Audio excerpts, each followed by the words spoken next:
जय हिंद दोस्तों, स्वागत है अपने इस यूट्यूब चैनल रूपचन की जीएस गुरु में। दोस्तों, आज के इस वीडियो में एक बार फिर से हम कक्षा 12 के विद्यार्थियों के लिए सोशलॉजी यानी समाजशास्त्र के लघुत्तरी क्वेश्चन लेके आए, जो बच्चों बार बार परीक्षाओं में पूछा जाता है, यानी जो है हर वर्ष पूछा जाता है। देखो, कई वर्षों में परीक्षाओं में जो है पूछा गया है। आइए इस क्वेश्चन को देखते हैं बच्चों। लघुत्तरी क्वेश्चन देखो, सामाजिक परिवर्तन तथा सामाजिक आंदोलन के बीच अंतर स्पष्ट कीजिए। सामाजिक परिवर्तन तथा सामाजिक आंदोलन के बीच अंतर स्पष्ट कीजिए। तो आइए इस बच्चों इसका उत्तर देखेंगे। देखो, सामाजिक परिवर्तन जो होता है बच्चों, एक लगातार चलने वाली प्रक्रिया है। जो सामाजिक परिवर्तन होता है एक लगातार चलने वाली प्रक्रिया होती है।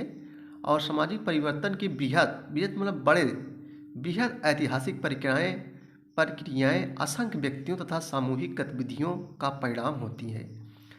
जबकि बच्चों सामाजिक आंदोलन किसी विशिष्ट यानी विशेष सामाजिक आंदोलन किसी विशिष्ट विशेष उद्देश्य की ओर निर्देशित होता है। इसमें लंबा तथा निरंतर सामाजिक प्रयास एवं लोगों की गतिविधियाँ शामिल होती हैं। हम संस्कृतिकरण तथा पाश्चात्य मिश्रीकरण क्या होता है बच्चों, यानी पाश्चात्य सभ्यता में ढालना, या एक अर्थ और होता है पश्चिमी गोलार्ध में स्थित देश, इसी कहते हैं पाश्चात्यकरण, यानी पाश्चात्य सभ्यता में ढालना को सामाजिक परिवर्तन के रूप में तथा 19वीं सदी के समाज सुधारकों द्वारा समाज में परिवर्तन के प्रयासों को सामाजिक आंदोलन के रूप में देख सकते हैं। सामाजिक आंदोलन विरोध के विभिन्न साधनों को भी विकसित करता है। यह मोमबत्ती अथवा मशाल, जुलूस, काले कपड़े का प्रयोग, नुक्कड़ नाटक, गीत, कविताएं आदि के रूप में हो सकते हैं। यही बच्चों दोनों में अंतर है। अगला लघुत्तरी क्वेश्चन देखेंगे बच्चों। सामाजिक आंदोलन के महत्व का वर्णन कीजिए। सामाजिक आंदोलन के महत्व का वर्णन कीजिए। आइए इसका उत्तर देखेंगे।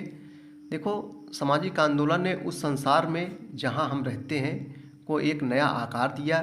सामाजिक आंदोलन अपने कार्य में सतत संलिप्त है, यानी सतत मतलब बढ़ने वाला, सतत संलिप्त है। सामाजिक आंदोलन न केवल समाज को बदलता है बच्चों, बल्कि अन्य सामाजिक आंदोलनों को भी जो है प्रेरित करता है।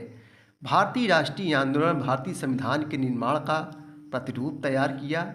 अब सामाजिक परिवर्तन में भारत का संविधान अपनी अग्रणी यानी आगे की भूमिका का निर्वहन कर रहा है। 19वीं सदी में होता है बच्चों, 100 वर्षों को सदी कहते हैं।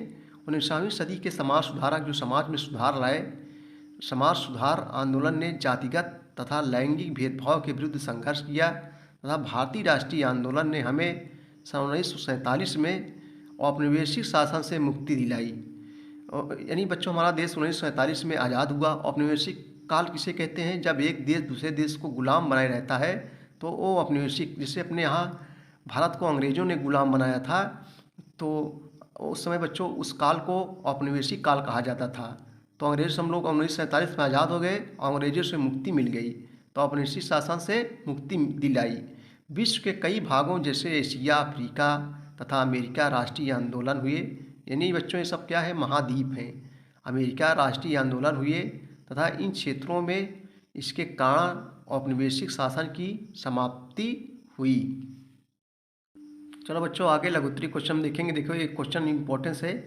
सांस्कृतिक परिवर्तन पर एक टिप्पणी लिखिए। सांस्कृतिक परिवर्तन पर एक टिप्पणी लिखिए। आइए इसको उत्तर देखेंगे। देखो बच्चों, सांस्कृतिक कारकों और सामाजिक परिवर्तनों के बीच गहन संबंध पाया जाता है। संस्कृति के अंतर्गत धर्म, प्रथा, संस्थाएं, रूढ़ियाँ, मूल आदर्श, विश्वास आदि आते हैं। रूढ़ियाँ मतलब जो पुरानी परंपरा है आते हैं। लोगों के बीच होने वाली अंतःक्रिया सामाजिक अनुबंधों को अनेक रूप में प्रभावित करती है। संस्कृति के अंतर्गत आने वाला धर्म सामाजिक परिवर्तन की दिशा निश्चित करता है। संस्कृति का भौतिक पक्ष आत्तों के परिवर्तन में और अभौतिक पक्ष व्यवहार के परिवर्तनों में योग देता है। जब किसी समूह के लोगों की आदतें और व्यवहार परिवर्तित होते हैं तो सामाजिक परिवर्तन आता है। संस्कृति आर्थिक, राजनीतिक, सामाजिक और प्रौद्योगिकी क्षेत्र में परिवर्तन लाकर सामाजिक परिवर्तन में योग देती है।